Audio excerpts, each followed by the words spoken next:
तो स्टूडेंट, अगर आपने इस वीडियो पे क्लिक किया है तो नो डाउट आपने बिल्कुल सही वीडियो पे क्लिक किया है। जी हाँ, काफी बच्चों का कमेंट आ रहा था सर पार्ट नंबर 2 चाहिए रासायनिक संयोजन के नियम की, क्योंकि पार्ट नंबर 1 में बाकी जो स्टार्टिंग के 3 नियम थे यहाँ पर उसकी वीडियो हमने बनाई थी जिसमें तीनों नियम को अच्छे समझाया था। पार्ट नंबर 2 में दोस्तों हम आपको पढ़ाने वाले हैं चौथा एवं पांचवा रासायनिक संयोजन के नियम में वृत्त अनुपात का नियम एवं गैर उसेक का नियम। ये कुछ नया है, ये नियम आपने कभी पिछली कक्षाओं में नहीं पढ़ा होगा, इसलिए ये इंपॉर्टेंट होने वाले हैं। इससे एग्जाम में क्वेश्चन बहुत ही बार पूछा गया है, इसलिए इस नियम को समझना बहुत ही महत्वपूर्ण है। कितने भी लोग इन दोनों नियमों को रट्टा मार लेते, लेकिन रट्टा मारने का कोई भी फायदा नहीं है दोस्तों, बाद में भूल जाओगे, पढ़ने का कोई फायदा नहीं होगा। इसलिए पूरा एक्सप्लेन करेंगे, इस नियम में बताया क्या गया है वो हम आपको बिल्कुल अच्छे से समझाएंगे। इसलिए 10-15 मिनट की ये वीडियो होगी, वीडियो पूरा देखिएगा, पूरा नॉलेज दिया जाएगा आपको इससे रिलेटेड, बाकी जो भी क्वेश्चन है इससे रिलेटेड वो भी कराए जाएंगे। तो चलिए आप वेट नहीं करते, वीडियो को कर देते हैं स्टॉप और कर देते हैं आपका ये टॉपिक आज इस वीडियो में पूरा फिनिश। तो चलिए शुरू करते हैं और सबसे पहले पढ़ते हैं व्युत्क्रम अनुपात का नियम, जो कि हमारा चौथा नियम है रासायनिक संयोजन के नियम में। बाकी के जो तीनों नियम है हमारे स्टार्टिंग के, अगर वो भी आप पढ़ना चाहते हो बिल्कुल अच्छे से तो उस वीडियो का भी ये लिंक दोस्तों आपको मिल जाएगा डिस्क्रिप्शन बॉक्स में, या यूट्यूब पर सर्च कर सकते हो रासायनिक संयोजन के नियम एजुकेशन शास्त्र। ओके, तो चलिए पहले इसे पढ़ते हैं जो कि हमारा छूटा हुआ था।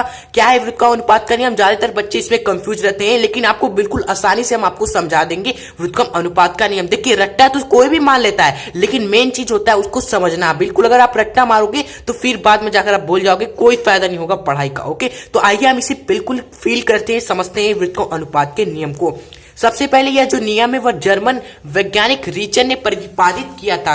रीचर ने, कभी कभी अब जो क्वेश्चन बन जाता है किसने प्रतिपादित किया, तो किसने है, रीचर ने प्रतिपादित किया था। अब इस नियम को पढ़ते, इस नियम में कहा क्या गया है, देखिए इस नियमानुसार जब दो तत्व अलग अलग किसी तीसरे तत्व से एक निश्चित द्रव्यमान से संयोग करते, कि दो तत्व है जो कि अलग अलग है और दो तत्व किससे संयोग करे, किसी तीसरे तत्व से क्या करे, जुड़ रहे हैं, और वो तीसरा तत्व का द्रव्यमान कौन सा है, निश्चित द्रव्यमान है। ये नहीं कि अगर पहला तत्व 16 ग्राम, किसी तीसरे तत्व का द्रव्यमान अगर 16 ग्राम है तो पहला तत्व 16 ग्राम से सहयोग कर रहा है तो दूसरा तत्व भी इसी तीसरे तत्व के 16 ग्राम से ही सहयोग करेगा। तो ये निश्चित का मतलब देखिए क्या निकल कर आया, तो तीसरे तत्व के निश्चित द्रव्यमान से सहयोग करते हैं तो उनके द्रव्यमानों में वही अनुपात होता है, अथवा उसका एक पूर्णांक गुणक होता है जिसमें वे स्वयं एक दूसरे से संयोग करते हैं। ओके, तो आई होप आपको कुछ कुछ समझ में आया होगा जो स्टार्टिंग मैंने बताया, लेकिन इस पूरे को इसके आगे जो कहा गया है उसको भी समझने के लिए आइए अब आपको एक रफ कॉपी पे लेकर चलते हैं।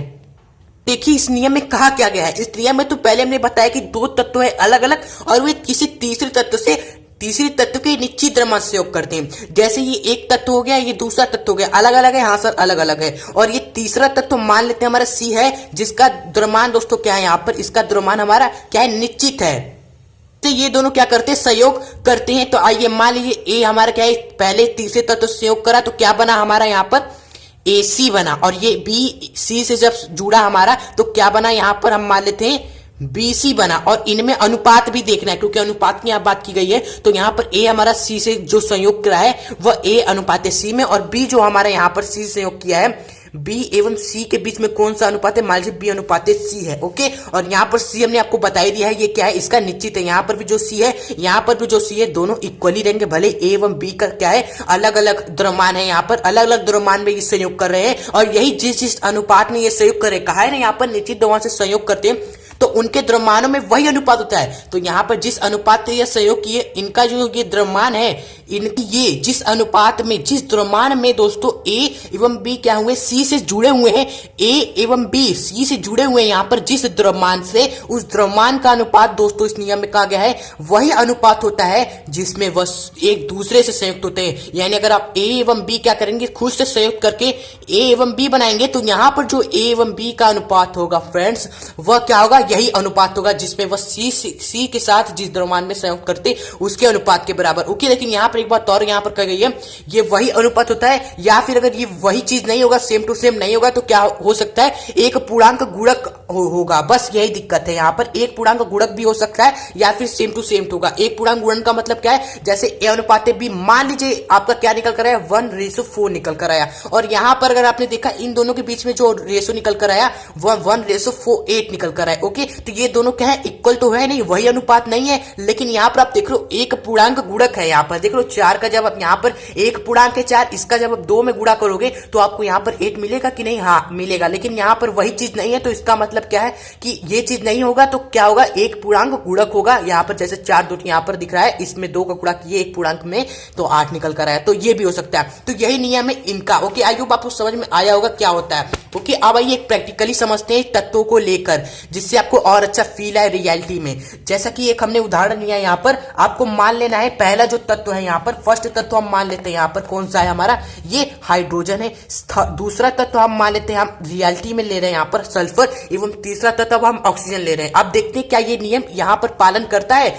यहाँ पर 2 तत्व अलग अलग है, पहला हाइड्रोजन, दूसरा का सल्फर और तीसरा का जो तत्व हमने लिया है ऑक्सीजन। ओके, तो अब हम यहाँ पर चेक करेंगे क्या हाइड्रोजन एवं ऑक्सीजन एक दूसरे से संयुक्त करेंगे। पहले यहाँ पर यही ना है कि 2 तत्व किसी तीसरे तत्व से संयोग करेंगे पहले। तो यहाँ पर तो ये पहला हाइड्रोजन यहाँ पर ऑक्सीजन से जुड़ेगा तो क्या बनाएगा यहाँ पर H2O बनाएगा। सल्फर जब यहाँ पर ऑक्सीजन से जुड़ेगा तो क्या बनाएगा, फेमस तत्व है यहाँ पर सल्फर डाइऑक्साइड SO2 बनाता है। ओके, तो इनके बीच में पहले हम देखेंगे यहाँ पर हाइड्रोजन किस अनुपात से ऑक्सीजन से जुड़ा हुआ है, यहाँ पर सल्फर किस द्रव्यमान अनुपात से यहाँ पर ऑक्सीजन से जुड़ा हुआ है। ओके, तो यहाँ पर हाइड्रोजन का जो भार अनुपात है यहाँ पर H2O में, अगर हम द्रव्यमान अनुपात देखें, यहाँ पर हाइड्रोजन का 1 होता है, 2 हाइड्रोजन क्या होगा 2 ग्राम होगा, और ऑक्सीजन का तो 16 होता है, एक ही ऑक्सीजन है तो 16 लिख दिया ये है। और यहाँ पर SO2 में देखेंगे तो सल्फर का कितना होता है, यहाँ पर देखिए परमाणु क्रमांक का दुगना होता है ज्यादातर तत्वों का परमाणु भार। ओके, तो यहाँ पर जो हमारा सल्फर इसका परमाणु क्रमांक 16 होता है तो इसका द्रव्यमान क्या होगा 32 दुगना होता है। ओके, इसी तरह यहाँ पर ऑक्सीजन का तुमने बताया, एक ऑक्सीजन का 16 तो 2 ऑक्सीजन का क्या होगा 32 होगा। ओके, तो यहाँ पर आप देख रहे हो एक चीज आपको केवल यहाँ पर समझना है कि हमने बताया था 2 तत्व तीसरे तत्व के यहाँ पर निश्चित द्रव्यमान से संयोग करते हैं। ओके, तो तीसरा तत्व ऑक्सीजन है तो इसका जो द्रव्यमान होना चाहिए वो क्या होना चाहिए, निश्चित होना चाहिए। यहाँ पर भी जितना द्रव्यमान ऑक्सीजन का है, यहाँ पर भी जितना द्रव्यमान ऑक्सीजन का है, दोनों में बराबर होना चाहिए। लेकिन यहाँ पर आप देख रहे हो यहाँ पर ऑक्सीजन का द्रव्यमान 16 है, यहाँ पर ऑक्सीजन क्या है 32 ग्राम आ रहा है। तो यहाँ पर भी 32 ग्राम आप करेंगे तो करने के लिए क्या करेंगे, यहाँ पर इस पूरे को 2 से गुणा कर देंगे तो हो जाएगा कि नहीं, हाँ हो जाएगा सर, ये 4 बन जाएगा, अनुपात ये 16 दूनी क्या हो जाएगा 32 हो जाएगा। तो अब हमारा क्या हुआ, फिक्स हो गया। निश्चित द्रव्यमान फिक्स करने के बाद हम देखेंगे क्या यहाँ पर हाइड्रोजन जिस ऑक्सीजन से किस द्रव्यमान से जुड़ रहा है। तो देखेंगे हाइड्रोजन 32 ग्राम निश्चित द्रव्यमान वाले ऑक्सीजन से 4 ग्राम में जुड़ रहा है, एवं यहाँ पर सल्फर 32 ग्राम वाले ऑक्सीजन से कितने ग्राम से जुड़ रहा है, यहाँ पर आप देखें यहाँ पर 32 ग्राम से जुड़ रहा है। और इनके बीच में और इनके दोस्तों जो अनुपात होगा हाइड्रोजन एवं सल्फर के बीच में अनुपात होगा जिसमें वह H2O एवं H2O में संयोग कर रहे हैं, जुड़ रहे हैं, उसमें अगर हम हाइड्रोजन और सल्फर का अनुपात देखेंगे तो यहाँ पर 4 ग्राम जुड़ रहा है ऑक्सीजन, यहाँ पर 32 ग्राम है। तो आंसर क्या निकल कर आया, यहाँ पर अनुपात हाइड्रोजन एवं सल्फर का 1:, यहाँ पर 4 एकम 4 4 और 32 1:, आपका क्या निकल कर आया 8 निकल कर आया। और ये क्या वही अनुपात है जिस अनुपात में ये एक दूसरे से संयोग करते हैं। अगर ऐसा होगा तो हमारे यहाँ पर ये नियम बिल्कुल सत्य साबित होगा, अन्यथा नहीं। ओके, और पूर्णांक गुणक भी हो सकता है, ये भी ध्यान रखिएगा। अगर समान नहीं होगा तो एक पूर्णांक गुणक होता है। आइए यहाँ पर चेक करते हैं। तो हाइड्रोजन जब सल्फर से जुड़ता है तो क्या बनता है, आप बताइए। जी हाँ, हमारा हाइड्रोजन जब सल्फर से जुड़ता है तो H2S बनता है। तो अब हम यहां पर निकालेंगे, यहां पर जब द्रव्यमान अनुपात निकालेंगे H2S में। ओके, फिर चेक करेंगे क्या ये वही द्रव्यमान अनुपात है, अगर है तो हमारा ये नियम सत्यापित हो जाएगा। अगर नहीं भी है तो एक पूर्णांक गुणक चेक करेंगे, अगर पूर्णांक गुणक भी नहीं होता है तो हमारा नियम बिल्कुल हार्ट अटैक यानी कि फेल हो गया। हाइड्रोजन यहाँ पर 2 है H2S में, तो 2 हाइड्रोजन का भार कितना होता है 2 ग्राम होता है। अनुपात है यहाँ पर सल्फर का तो 32 होता है, अभी हमने बताया। तो रेशो क्या निकल कर आया 1:16 निकल कर आया। लेकिन यहाँ पर 1:8 है तो कोई बात नहीं है। देखिए यहाँ पर वही अनुपात नहीं है लेकिन एक पूर्णांक गुणक है। यहाँ पर देखिए 8 में जब आप 2 का गुणा करेंगे, एक पूर्णांक 8 है, इसमें आपने 2 का गुणा किया तो क्या निकल कर रहा है 16 निकल कर आ रहा है। हाँ है, तो यहाँ पर एक पूर्णांक गुणक है तो इसलिए ये नियम यहाँ पर सत्यापित होता है। कई यौगिकों में ये दोनों बराबर भी होता है, या कई यौगिकों में आप देखोगे वही अनुपात नहीं होगा लेकिन एक पूर्णांक में किसी अंक का गुणा करोगे तो वही आ जाएगा। ओके, तो यहाँ पर इससे स्पष्ट होता है कि H एवं S जो H2O एवं H2O एवं SO2 से जुड़े हुए हैं, H एवं S जो H2O एवं SO से जुड़े हुए हैं, उनका जो अनुपात निकल कर आया है H एवं S जिसमें वो परस्पर जुड़ते हैं उसमें द्रव्यमान अनुपात के क्या है बराबर तो नहीं लेकिन एक पूर्णांक गुणक है। तो इससे ये नियम सत्यापित होता है, क्योंकि भले ही बराबर ना हो या फिर क्योंकि बराबर होता है तब भी ठीक है लेकिन एक पूर्णांक गुणक भी होता है तब भी ये नियम पालन करता है। ओके, तो ये नियम यहाँ पर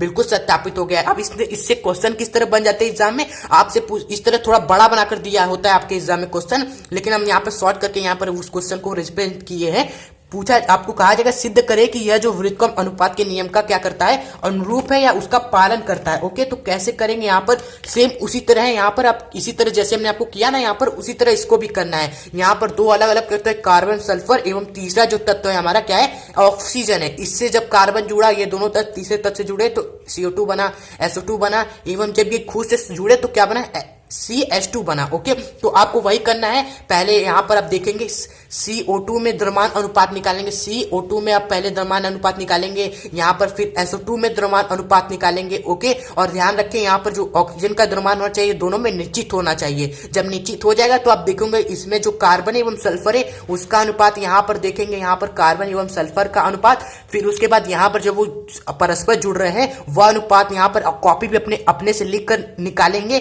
फिर आप देखेंगे अगर ये वही अनुपात आते हैं तो यह नियम सिद्ध होता है, जो हमारा व्युत्क्रम अनुपात का नियम है। अगर वही अनुपात नहीं आते हैं या फिर उसका पूर्णांक गुणक भी आता है तो इस तरह आप लिख दोगे एक पूर्णांक गुणक है, तब भी हमारा ये नियम सिद्ध होता है। इस तरह क्वेश्चन बनते 3-4 नंबर के बढ़ा चढ़ा के, जिस तरह हमने यहाँ पर इसको किया, आप खुद से भी करके इसको जरूर चेक कीजिएगा क्या वही आता है। ओके, तो आइए अब सेकंड नियम स्टार्ट करते हैं, जो कि है हमारा गैलुसेक का नियम। अगर समझ में आए ये नियम तो प्लीज वीडियो को लाइक जरूर करिए, आपके लाइक के ही मिलता है हमें मोटिवेशन, और चैनल को भी सब्सक्राइब जरूर करिएगा, जिससे ऐसे ही वीडियो सबको मिलते रहे। और ऐसे बहुत सारी वीडियो से नॉलेजफुल आप जाए हमारे चैनल के प्लेलिस्ट में चेक करें, वहां पर बहुत सारी आपको वीडियोस मिलेंगी केमिस्ट्री फिजिक्स क्लास 11 की। ओके,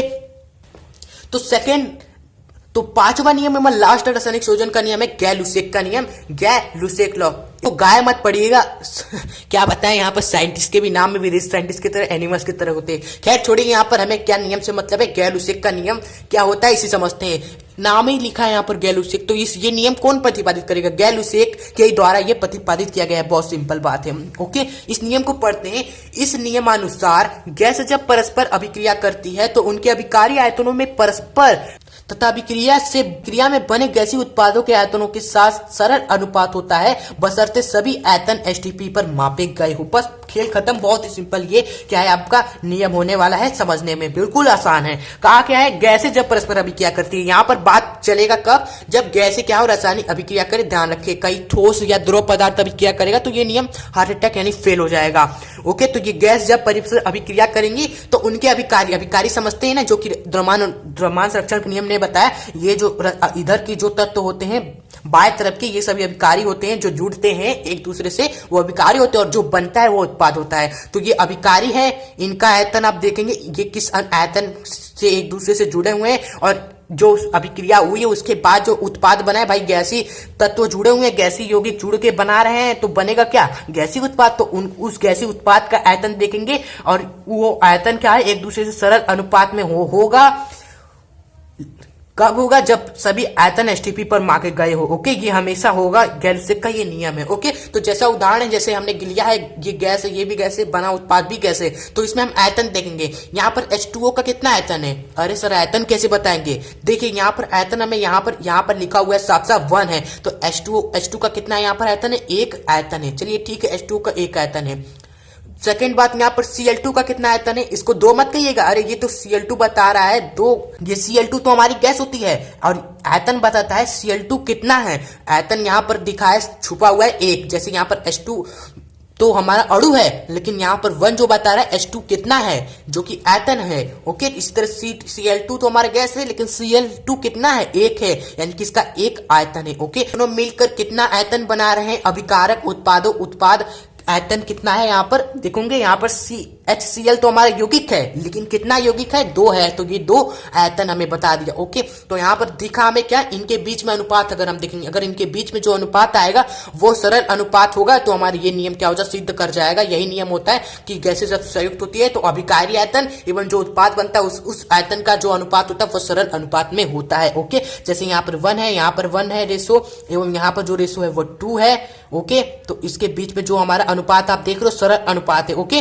सरल अनुपात वही होता है कि 1, 2, 3 अनुपात होगा, 4, 8, ये सभी अंक में होते हैं अनुपात। ओके, तब सरल अनुपात होगा। यही कहीं अनुपात का इस तरह 22 है, रूट में 22 अनुपात है 3 है, या क्या ये सरल अनुपात है, नहीं, ये हमारा क्या है, सरल अनुपात नहीं है। ओके, तो ये आप समझिए सरल अनुपात असरल अनुपात होता क्या है, तो ये 1, 2, 3 पूर्णांक में है, इनके बीच में अनुपात, तो ये सरल अनुपात है। ओके, और बाकी ये सभी क्या होने चाहिए, STP पर होने चाहिए, तो ये नियम आपका सिद्ध हो जाएगा। ओके, इस तरह क्वेश्चन इस नियम से आया इस तरह के यहाँ पर, जैसा यहाँ पर दिया हुआ है कि यहाँ पर एसटीपी पर, चलिए एसटीपी पर गैस से संयुक्त हो रही है, अभी क्रिया कर रही है, तो हमें बताना है गैलुसेक का नियम का यहाँ पालन हो रहा है कि नहीं, यह भी सिद्ध हमें करना है। सिंपली यहाँ पर हम देखेंगे अभी क्रिया है N2, ये उत्पाद जो बन रहा है 2NH3 जो कि ये भी गैस में है, तो हम लिखेंगे यहाँ पर कि सभी जो तत्व है वो क्या है, गैसीय अवस्था में है। लिख देंगे सीधे सीधे कि सभी अभिकारक व जो भी यौगिक है उत्पाद में वो सभी गैसीय अवस्था में है, एवं जो एसटीपी पर मापित हमारा आयतन का अनुपात है, आयतन माप लेते क्योंकि एसटीपी पर सभी चीजें हैं,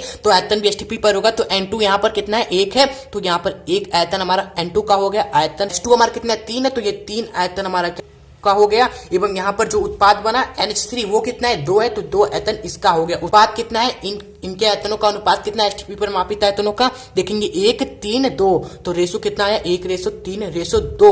और ये सभी क्या है, पूर्णांक में है, एक एक संख्या में है, कोई पॉइंट में तो नहीं है, कोई रूट में तो नहीं है, तो ये हमारा क्या है, एक सरल अनुपात है। ओके, तो ये भी सिद्ध हो गया एसटीपी पर सभी गैसें संयुक्त कर रही हैं और जो उनके अभिकार्य आयतनों का अनुपात है वो हमारा क्या है, सरल अनुपात है। तो ये यहां से हम लिख देंगे, यहाँ पर आप खुद से लिख दीजिएगा, जो हमारा है यहाँ से सिद्ध होता है कि जो हमारा गैलुसेक का नियम है यहाँ पर सिद्ध होता है।